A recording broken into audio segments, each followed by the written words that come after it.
todas las parejas tienen que tener un porcentaje importante de amistad. Por supuesto que no estoy diciendo que sean solamente amigos, pero tiene que haber un porcentaje de amistad y de poder mirar al otro y de poder saber qué tiene el otro en su cabeza. En ABC Podcast, Abecedario del Bienestar, con Laura Pintos y Raquel Alcolea. Una de las comprobaciones más dolorosas de la vida adulta es el descubrimiento de que el amor en la pareja no basta. Aún con el presente, muchas veces la historia entre dos termina en ruptura. La incomunicación, aún en este mundo hiperconectado, parece ser una de las causas. Pero hay más. De todo esto vamos a hablar hoy en el podcast Abecedario del Bienestar con Sebastián Girona. Él es psicólogo especializado en vínculos con más de 20 años de experiencia en consulta. Ha llevado su visión sobre las relaciones de pareja al teatro con su obra Terapia en Escena y es creador de los podcasts Modoterapia y La Pareja Perfecta, este último junto a la terapeuta Emma Rivas. Acaba de lanzar su libro Te quiero, pero no funciona, una guía para que las parejas en crisis comiencen a funcionar. Bienvenido, Sebastián, al podcast. Muchas gracias. Es la segunda vez que te tenemos y teníamos muchas ganas de tener la excusa de este libro para que volvieras a venir, a ayudarnos a hablar de la pareja que a todos de una manera u otra nos preocupa, ¿no? Tenemos momentos en la vida que se complica.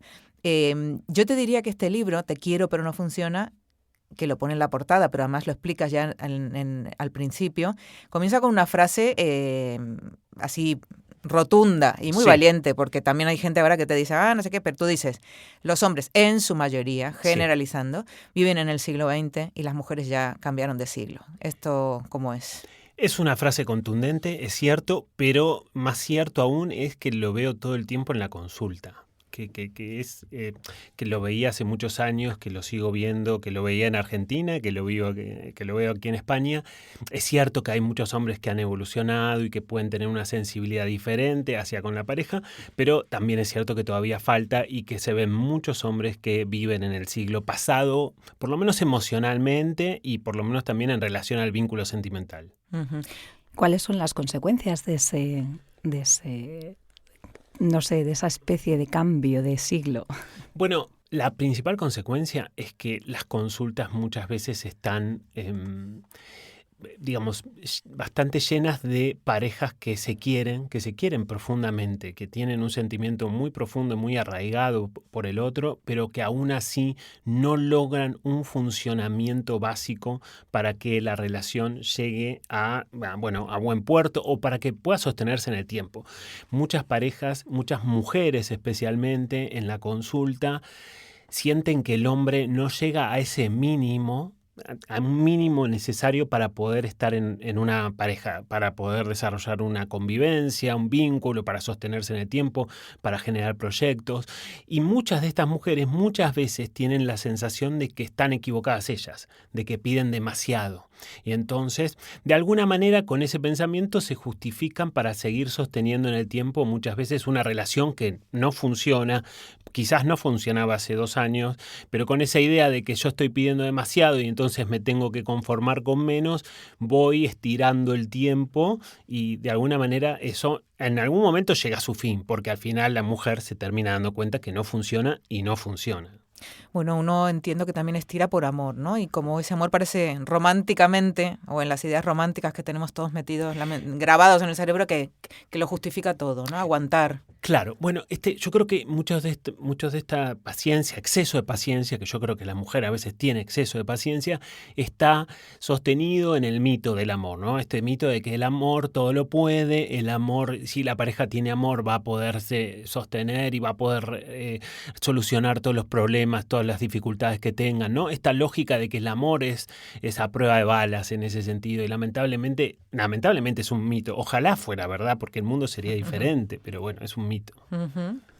Esto entonces no es suficiente, el amor. Yo creo que podríamos ir caminando hacia los ingredientes que sí pueden ir construyendo una relación sana, ¿no? ¿Cuáles serían? Bueno, el amor, por supuesto que tiene que estar, ¿no? Es sin duda.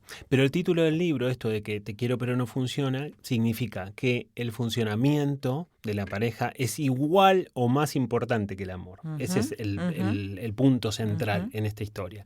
Y a la hora de pensar una pareja sana, hay muchos ingredientes, ¿no? Y cada pareja combina estos ingredientes como pueden y como quieren y como puedan hacerlo, ¿no? Pero hay dos que son fundamentales, hay dos que son imprescindibles, son dos como columnas maestras que no se pueden tocar. Alrededor de esas columnas hay otros que pueden ir y venir, pueden estar más o menos presentes. Estos más complementarios son la solidaridad. En una pareja tiene que haber solidaridad, tiene que haber un porcentaje de solidaridad, especialmente de esa solidaridad o de esa ayuda no solicitada, ¿no? Esa es la más valiosa, cuando tu pareja viene a ofrecerte la ayuda sin que lo pidas, cuando tiene la sensibilidad de darse cuenta que estás atravesando un momento de cierta complejidad y viene y te brinda su ayuda. Tiene que haber también influencia. La influencia básicamente es prestarle atención a lo que dice tu pareja. Si tienes un problema en el trabajo y tu pareja te hace una sugerencia, bueno, se supone que lo tenemos que escuchar.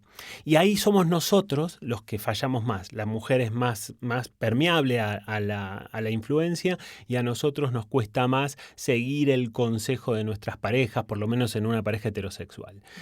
Otro porcentaje que tiene que haber imprescindible es cierta admiración. Yo tengo que admirar algún aspecto de mi pareja. Tengo que decir, bueno, qué bien maneja los conflictos en su trabajo, por ejemplo, ¿no? Sin que, por supuesto, esto llegue a idealizar al otro, porque el otro, por supuesto, es una persona que tiene defectos y virtudes. Pero bueno, cierto porcentaje de admiración. Y, por supuesto, todo lo que acabo de mencionar tiene que ser mutuo, tiene que ser recíproco, tiene que ser ida y vuelta, porque si no, ahí termina habiendo uno que admira al otro y el otro no tanto. Y estas dos columnas maestras, una por supuesto tiene que ver con el erotismo, ¿no? El erotismo en su amplio sentido, mucho más allá de lo sexual. El erotismo también son mimos, son caricias, es un abrazo cuando estamos en la casa y nos cruzamos en un pasillo. O sea, es todo aquel contacto físico que eventualmente pueda desencadenar o no, desembocar o no en una relación sexual. Pero el erotismo tiene que ver con ese contacto físico que no necesariamente es sexo, que lo puede ser, pero que no necesariamente es. Y la última, esta primera es una columna maestra que no puede fallar, y esta otra que voy a decir ahora es otra maestra que no puede fallar, y en donde ahí nosotros sí fallamos mucho, que es el compañerismo. Todas las parejas tienen que tener un porcentaje importante de amistad. Por supuesto que no estoy diciendo que sean solamente amigos, pero tiene que haber un porcentaje de amistad y de poder mirar al otro y de poder saber qué tiene el otro en su cabeza. La mejor definición de la intimidad es eso, saber qué tiene mi pareja en su cabeza, cómo le está yendo en su trabajo, cómo le está yendo con sus amigas, con su familia de origen, cuáles son sus miedos, sus proyectos, qué le pasó a los 12 años, por decir un ejemplo de importante. Yo tengo que conocer todo eso, tengo que saberme eso perfectamente. Eso es mirar al otro y eso es compañerismo y repito, ahí nosotros solemos fallar. Fíjate que pensé que ibas a decir que la segunda columna era la comunicación, pero esto de la amistad o del interés por el otro, el interés profundo por el otro, ¿no? Por el ser que es el otro, sí. Va mucho más allá. Sí, la comunicación viene a ser como un telón de fondo, ¿no? Como una herramienta. Exacto, sí. Y que abarca todo, porque abarca la influencia, abarca el compañerismo, el erotismo, abarca esto que hablábamos de la amistad. Bueno, atraviesa distintas áreas de la pareja. Y a veces hay parejas que pueden no comunicarse del todo bien, pero que terminan funcionando. A veces esa parte de la comunicación, que por supuesto tiene que estar, muchas veces, por ejemplo, en una terapia de pareja, un terapeuta es un traductor. Muchas veces. Y entonces, ¿no? Entonces yo le digo, bueno... Él te está queriendo decir, no exactamente. sé qué. Sí, exactamente. Eso está la terapia de pareja está repleta de esas intervenciones, en donde yo digo, bueno, para mí Carolina quiso decir tal cosa, ¿no? Y yo se lo digo a Roberto, digamos, ¿no? Esto está plagado de esas cosas. Bueno, pero se puede aprender a comunicarse, ¿no? Yo creo que sí. De hecho, uno de los criterios fundamentales para ir a terapia de pareja es ese momento donde la pareja no puede hablar a solas de cosas importantes. Las parejas hablan de cuestiones operativas, de la compra, del cole, de las vacaciones, de qué color vamos a pintar esta pared, etcétera. Pero sentarnos y pensar un poco cómo estamos, hacia dónde vamos, ¿no? Porque se supone que una pareja no es solamente irnos de vacaciones, es armar una idiosincrasia de familia, es construir un vínculo, es construir una identidad. Bueno, de eso, bueno, cuesta bastante, digamos, la comunicación, y muchas veces, entonces, cuando una pareja se da cuenta que no puede hablar de esas cuestiones a solas, es necesario ir a una terapia de pareja. De hecho, siempre digo que el diálogo es el oxígeno de la pareja, ¿no? Y una persona sin oxígeno no puede vivir, una pareja sin diálogo tampoco. Y a partir de ahí, en los primeros tiempos de una terapia de pareja, esa terapia va a funcionar como una especie de respirador artificial. Va a haber diálogo en un ambiente mucho más controlado y frente a un tercero, que no es un tercero cualquiera, que se supone que está preparado, bueno, para traducir, para ir acercando ciertas situaciones, ¿no? Muchas parejas llegan a la terapia de pareja completamente desencontrados. Sí, aparte suele pasar que cuando se sucede esta incomunicación o mala comunicación, ya se ha llegado hasta la línea esta del respeto, ¿no? Vale, bueno, ¿desde ahí claro. se puede volver? Eso es un límite que no debería pasarse. Cuando hay insultos, eso suele ser bastante nocivo para la pareja. Una pareja puede discutir y puede tener discusiones acaloradas, intensas, pero yo recomendaría no pasar ese límite porque quizás uno lo pasa, el otro también, y cuesta mucho volver atrás desde ese lugar. Fíjate que te vas también al otro extremo y dices, no me fío de las parejas que no discuten nada, ¿no? Tampoco es bueno no discutir. Claro, exacto. Para mí es sano discutir, ¿no? Porque las parejas están conformadas por personas. Las personas tenemos diferencias, por más que tengamos muchas cosas a favor y en común. Y las diferencias son la materia prima de las peleas. Entonces, tiene que haber peleas, ¿no? Por supuesto que no es una invitación a que las parejas se estén peleando todo el tiempo, pero sí que es una invitación a que cada uno pueda expresar sus diferencias. En una pareja que no discute nunca, uno de los dos se está guardando varias cosas en determinados momentos, por lo menos. Y entonces el hecho de poder aprender a pelearnos o aprender a discutir hace que logremos, con el paso del tiempo, que esas peleas no se conviertan en escaladas, no se conviertan en crisis y no desemboquen en una posible separación. También dices que para mejorar una relación hay que hacer algunos cambios en las dinámicas de la pareja, ¿no? En las formas en que están acostumbrados a funcionar, en esos roles y en esas actitudes. ¿Cuáles son los más importantes que hay que empezar a revisar o que dices, mira, por dónde empezamos, ¿no? Bueno, muchas parejas juegan un juego. Bueno, lo de juego no es porque sea divertido, es porque siempre tiene la misma mecánica, ¿no? Los juegos siempre tienen una mecánica que se va repitiendo y demás. Muchas parejas juegan al juego del es culpa tuya, ¿no? Entonces, a la hora de plantear un problema, yo te digo, Laura, es culpa tuya, tú me dices, Sebastián, es culpa tuya, y así pueden estar mucho tiempo jugando este juego que, por supuesto, les genera mucho sufrimiento. O la otra variante que es el y tú más, ¿no? Tú, te manejas mal con tu familia de origen y tú más, porque el otro día pasó tal cosa. Bueno, en definitiva, esa lógica implica que cada uno no se está responsabilizando de lo que le toca a cada uno, ¿no? Esto de siempre es mucho más fácil mirar a nuestra pareja, criticarla, pedirle cambios, antes que yo me ponga a revisar profundamente qué me toca a mí, cuáles son mis responsabilidades. Siempre es mucho más fácil, bueno, esto, ¿no? Criticar al otro. Hablas también a menudo del contrato. Este contrato, ¿qué significa realmente? Porque es curioso que lo relacionas con la pareja en crisis, ¿no? Hay una pareja en crisis y eso es que está renovando el contrato. ¿Qué contrato? Exacto. Bueno, todas las parejas tienen un contrato. Mi abuela decía, cada pareja es un mundo y en definitiva la traducción psicológica sería esa, ¿no? Cada pareja tiene su propio contrato y un contrato de una pareja es muy diferente a la de al lado.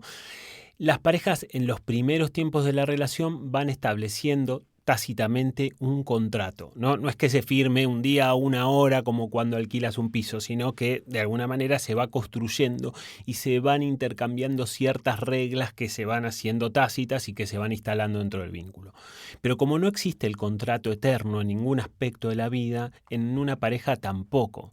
Entonces no somos los mismos que empezamos hace 5 años. Necesitamos cosas diferentes, estamos atravesando una etapa distinta de nuestra vida y entonces necesariamente más tarde o más temprano uno de los dos va a levantar la mano y va a solicitar que necesita renegociar ese contrato, sentarnos a revisar algunas cláusulas que hace unos años nos servían, iban geniales, pero que ahora, de alguna manera, empiezan a hacer un poco de ruido dentro del vínculo y es necesario poder repensarlas.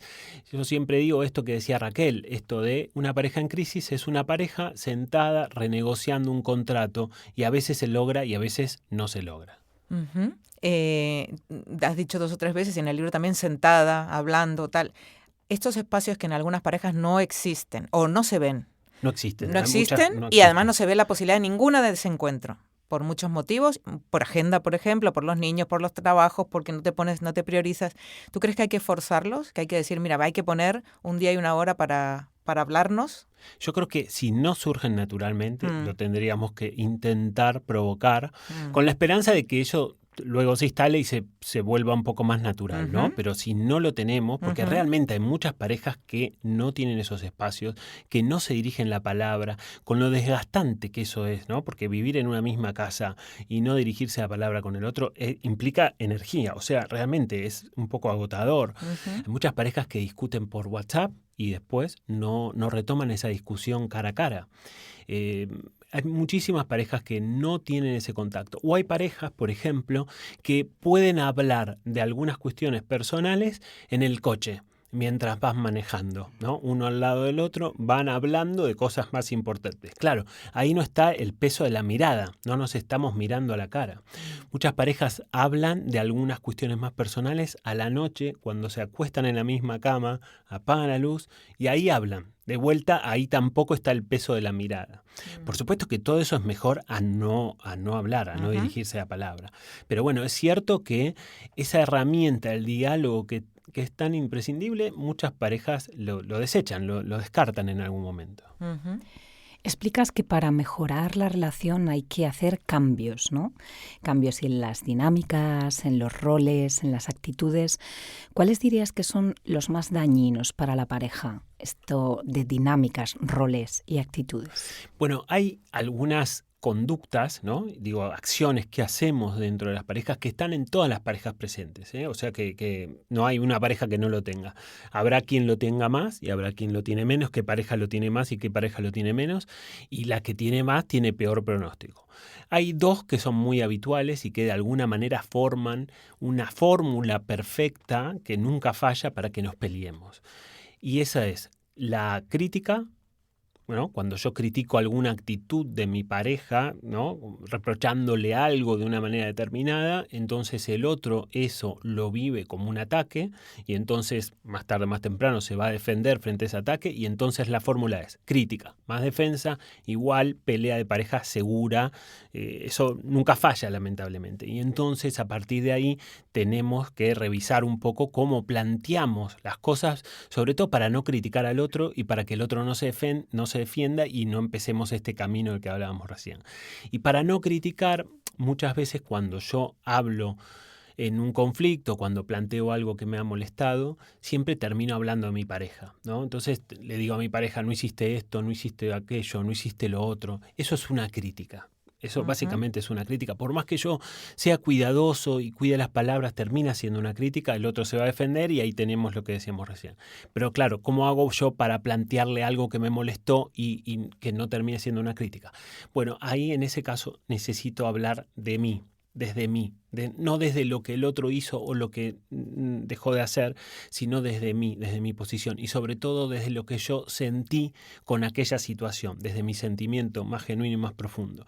Entonces, si yo planteo algo que en su momento, no sé, por ejemplo, me dolió que ayer te tocaba hacer tal tarea de la casa y no me sentí considerado por ti, bueno, el otro se puede defender, pero es más difícil porque al final yo le estoy contando cómo me sentí. Quizás no le guste cómo me sentí, pero al final yo me sentí de esa manera. Entonces, eso es un ejercicio que podemos empezar a practicar. A la hora de un conflicto, hablar desde lo que yo sentí y no desde lo que el otro hizo o dejó de hacer. Es interesante. Y claro, porque yo pensaba todo el rato, esto de hablar, de hablarse, también tendría que tener unas normas, ¿no? O sea, comunicarse no es solo hablar, ¿no? Exacto. La parte de la escucha, que cuántas veces las mujeres decimos, es que no me escuchas, es que no me escuchas, es que te lo dije ayer y no me escuchas, y eso ya es A lo mejor era una tontería lo que le dije, pero es que no me escuchas. ¿Qué nos pasa ahí en esa escucha? Bueno, hay otra conducta, Laura, de estas que hacemos muchas, esta queda muy del lado de los hombres, que es el amurallamiento. Ajá. El amurallamiento. En algún momento, mira que a mí me pasa, estoy discutiendo con mi esposa y a veces digo, bueno, a partir de este momento no voy a pronunciar una sola palabra más. No lo digo, lo pienso, ¿no? Pero digo, entonces, en ese momento yo estoy levantando una muralla entre el otro y yo. Por supuesto que al otro le genera mucha impotencia, porque estamos discutiendo o estamos hablando, estamos intercambiando alguna idea, etcétera, y hay como una resolución unilateral en donde uno se baja, se retira automáticamente de la discusión. Eso es muy nocivo para la pareja, pero a veces a nosotros los hombres nos pasa naturalmente. Mira que yo decía recién que a veces me puede pasar y yo tengo clarísimamente estos conceptos, pero igual a veces en el fragor de una discusión o intercambio también me puede pasar. Es un déficit, por supuesto. Por supuesto también puede haber mujeres, pero en general lo hacemos más los hombres. Eso. ¿No nos pasa a nosotras esto de, no, venga, ahora ya no hablo, no digo nada, me callo? También hablar en exceso puede ser perjudicial. Claro, sí. Yo creo que ahí aparece también la diferencia entre la cantidad y la calidad. Que nosotros estemos en conflicto y estemos hablando todo el tiempo de nuestros problemas no necesariamente nos garantiza que los vayamos a solucionar. Y quizás esto que decías, Laura, esto de la lógica de poder establecer un día, una hora, y muchas veces hay un primer ejercicio en una terapia de pareja que es como preventivo, cuando la pareja llega incendiada al consultorio, que es la lógica del encapsulamiento, que es introducir los conflictos que se vayan presentando en la semana en una cápsula imaginaria que vamos a abrir, por ejemplo, en la sesión de pareja, en un ambiente más controlado, en un contexto frente a un tercero, como decía antes, o que puede ser sin terapia de pareja y que puede ser, bueno, entonces el martes a las 8 de la noche, cuando los niños duermen, ahí vamos a hablar de lo que nos pasó. Es cierto y está estudiado que nosotros los hombres nos ponemos nerviosos, nos ponemos un poco tensos cuando escuchamos. Tenemos que hablar. Exactamente. La frase fatídica. Fatídica. Pero es cierto, nos acelera el pulso, el ritmo cardíaco, nos ponemos un poco más tensos y demás. Es verdad. Porque de por sí, esto de los hombres del siglo XX implica que los hombres muchas veces no tienen habilidades, primero para descubrir qué es lo que sienten frente a determinada situación. Y luego, aunque descubran y sepan qué sienten, tienen dificultades para expresar lo que sienten, para ponerlo en palabras. Creo que es más problemas en la segunda que en la primera. Y entonces la lógica de poder empezar a hablar nos cuesta, no es lo que más fácil nos ocupa, no es lo que más fácil nos sale. Muchas veces desde pequeños los hombres hacemos más juegos físicos, más un despliegue, digamos, de fuerza, y la mujer desde pequeña habla, dialoga con amigas de esto, de lo otro, y esas habilidades, para bien o para mal, llegan hasta la vida adulta.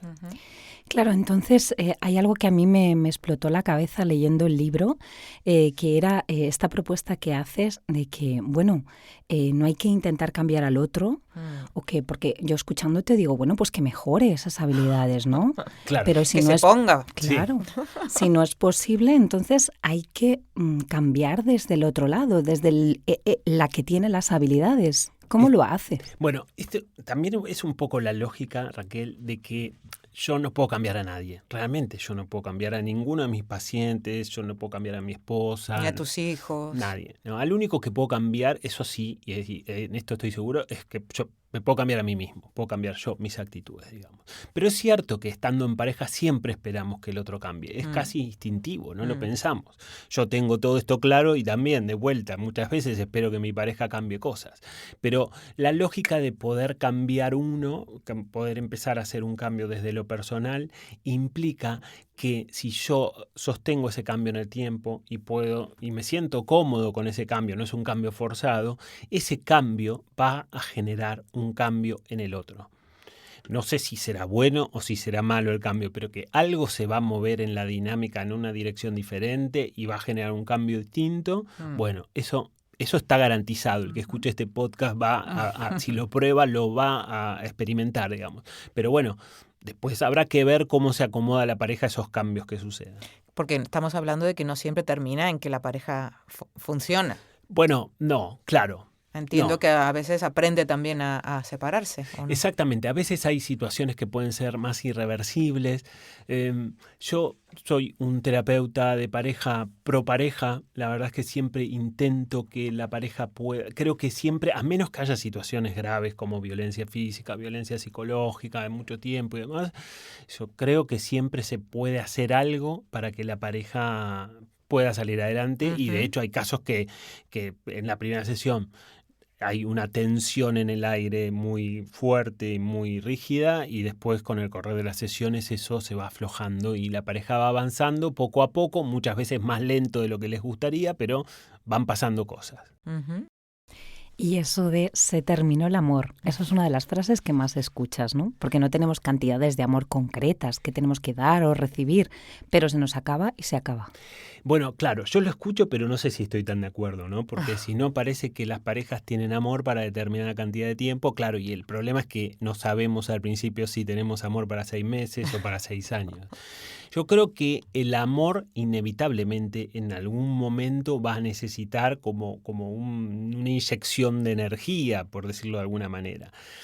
Y esto es como al final es como la gasolina, ¿no? Como si tuviéramos al final como en algún momento se puede terminar eso, pero si nosotros nos sentamos a trabajar por el vínculo, porque también me parece que nos cuesta mucho conjugar en una misma oración estas dos palabras, amor y esfuerzo, parecen incompatibles, ¿no? Al final nos esforzamos por nuestro trabajo, nos esforzamos por nuestra familia, por amigos incluso a veces también nos podemos esforzar, pero por la pareja parecería que Tiene no. que ir sola, tiene que fluir. No sé de dónde sale esta idea, pero circula y entonces esta lógica del esfuerzo para mí es una lógica importante y ese esfuerzo para mí es lo que hace que en algún momento, si llegara a terminarse, bueno, podemos repostar la gasolina, el amor o lo que sea, ¿no? Entonces, eso es, pero ojo que tampoco el esfuerzo no es el pico y la pala, el esfuerzo es mirar al otro, lo que decíamos antes, saber qué tiene el otro en su cabeza, saber de qué va, qué le está pasando, bueno. Quizás sea un esfuerzo en el marco de que a mí también me están pasando muchas cosas y yo también estoy estresado con el trabajo, con distintas cuestiones, pero bueno, ese es el sentido de la lógica de poder esforzarnos, es poder prestarle atención a nuestra pareja. En algunas parejas que está muy mal, hay uno de los dos, generalmente esto es la mujer, ¿no? Que yo sé que decimos y mis amigas y demás, me cansé. Estoy agotada, me he cansado, como que he agotado todos mis recursos y mi energía, ¿no? Sí. Esto se puede revertir, ¿por qué pasa? ¿No? ¿Porque ha luchado solo uno o has hecho mal la lucha esa o cómo? Esto es muy habitual. Yo creo que la mujer tiene mucha paciencia a la hora, ¿no? Quizás por esperanza o por tratar de sacar la situación adelante, pero cuando se cansa, se cansó. Suele ser un punto final, irreversible, donde ya no se puede volver atrás, digamos. Y a nosotros nos pasa muy habitualmente que la bomba de la separación nos explota aquí al lado. Aquí estoy haciendo el gesto de que está inesperadamente. Exactamente. Sí, como si no lo hubiera visto venir, como si no me hubiera enterado de nada. Y esto es un clásico, realmente sucede habitualmente. De la mano de que muchas veces nosotros los hombres, cuando nuestra pareja nos plantea un problema, solemos subestimarlo, solemos tener una frase, pero bueno, si tenemos los mismos problemas que tiene cualquier pareja, no exageres, para tanto. Claro, exactamente. Entonces eso. Y eso también se enlaza con otra cuestión que muchas veces sucede en las parejas, que es uno de los dos, en general la mujer, frente a esta actitud del hombre, empieza a tener la sensación de, bueno, ¿para qué le voy a decir esto si ya se lo dije 1000 veces y todo sigue de la misma manera? Y entonces ahí empezamos a descartar la principal herramienta de la pareja, que es el diálogo, ¿no? El oxígeno de la relación.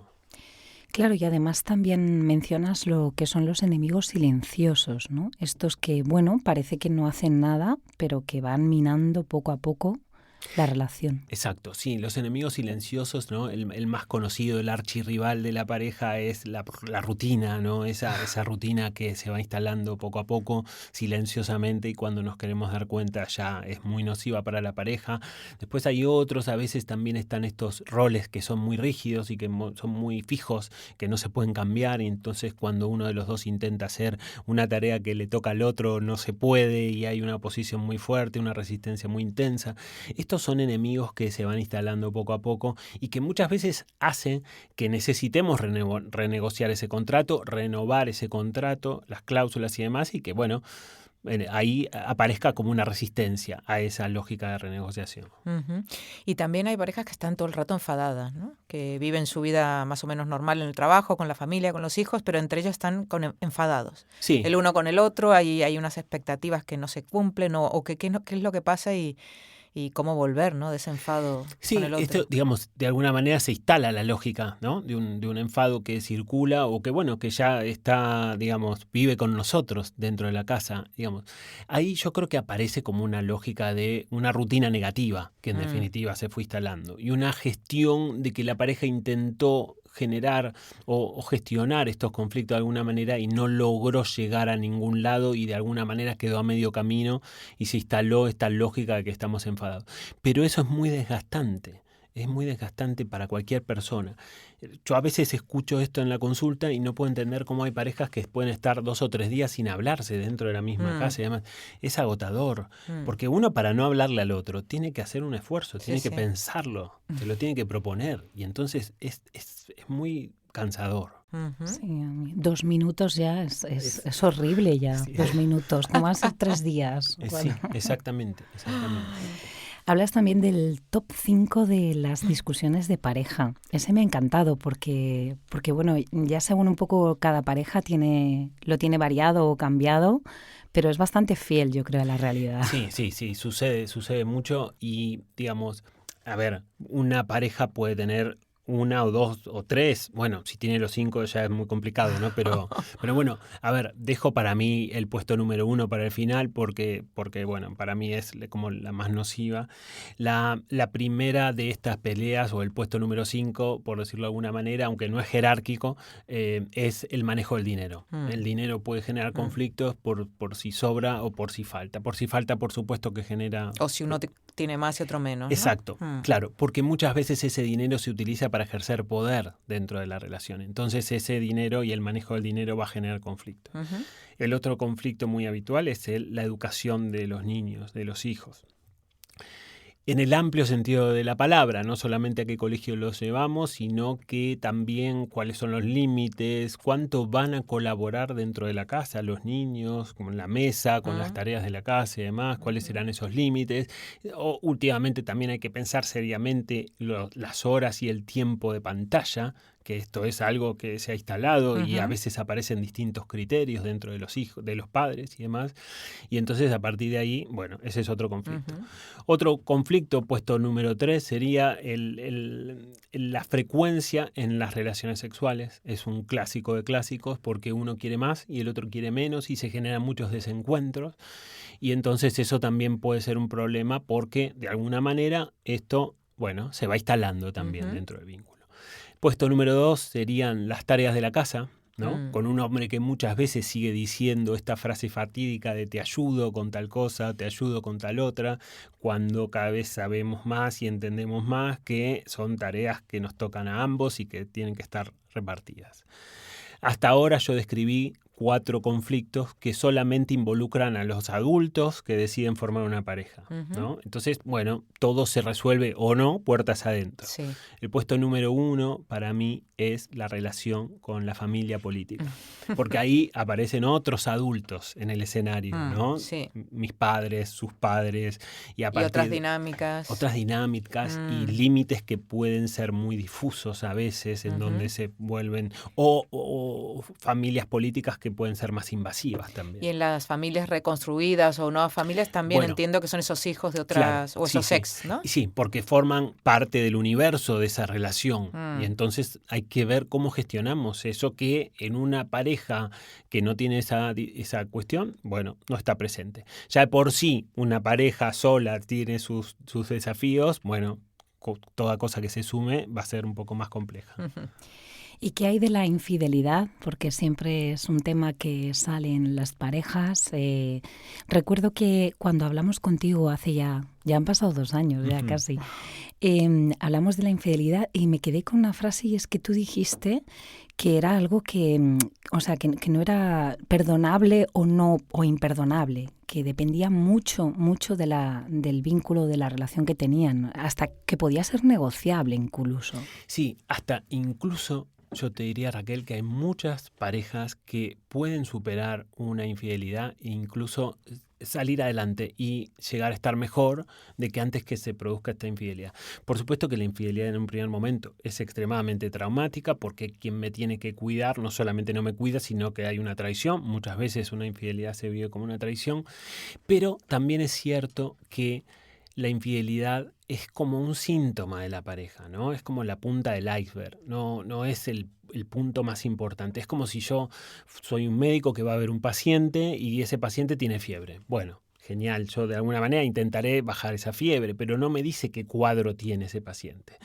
La infidelidad suele ser eso, suele ser un síntoma que es como el resultado de los conflictos que vienen arrastrando en la relación. Y entonces, pasado ese primer momento de traumático, conflictivo, sin ambos integrantes, entendiendo siempre que siempre va a tener mayor responsabilidad el que cometió esa infidelidad, bueno, si la pareja puede empezar a revisar qué cosas sucedían antes para que pasara lo que pasó, entonces ahí existe la oportunidad que la pareja pueda estar mejor incluso que antes de la infidelidad. No digo que sea fácil, no digo que sea lo más normal, pero puede ocurrir. Uh-huh. Bueno, ahí tenemos un montón de tareitas y de cosas. Lo del amor y el esfuerzo, ese binomio me quedó a mí grabado también, de todo lo que escribes en el libro y lo que nos has contado ahora. Y Raquel ha hecho un pequeño resumen de algunas de las cosas. Pues Sebastián nos ha dejado muchas perlas muy interesantes. Una es que el funcionamiento de la pareja es igual de importante que el amor. Los ingredientes para que funcione la pareja son la solidaridad, la influencia, prestar atención al otro, admiración mutua y recíproca, todos los ingredientes mutuos y recíprocos, pero también el erotismo, el compañerismo, que son las columnas maestras, esas que nos ayudan a mirar al otro. Igualmente, también nos dice que el diálogo es el oxígeno de la pareja y que un terapeuta a veces es como el traductor de ese diálogo. A la hora de poner límites, nos cuenta que es sano discutir, que hay que expresar las diferencias y que en las parejas a veces hay que establecer un contrato, bueno, más bien se establece tácitamente según nos explicas y se va construyendo con reglas, pero no existe el contrato eterno, así que nos invitas a renegociarlo y revisarlo, sobre todo en momentos de crisis. En definitiva, la fórmula, la solución es hablar desde los sentimientos, lejos de críticas, de reproches y siempre como consigna, mirando al otro, cuidado con los enemigos silenciosos, rutina, invalidación, roles fijos e incluso las nuevas tecnologías. Hablemos siempre, como dice Laura, de ese binomio de amor y esfuerzo. Bueno, muchas gracias, Sebastián. Muchas gracias a ustedes por la invitación. Siempre es un placer venir aquí, que son amorosas y siempre me tratan muy bien. Igualmente. Y hasta la próxima, bienestarios. Muchas gracias por escuchar. Abecedario del Bienestar es un podcast realizado por Laura Pintos y Raquel Alcolea. Todos sus episodios están disponibles en la web del periódico, abc.es y en las plataformas de audio. Gracias por escuchar.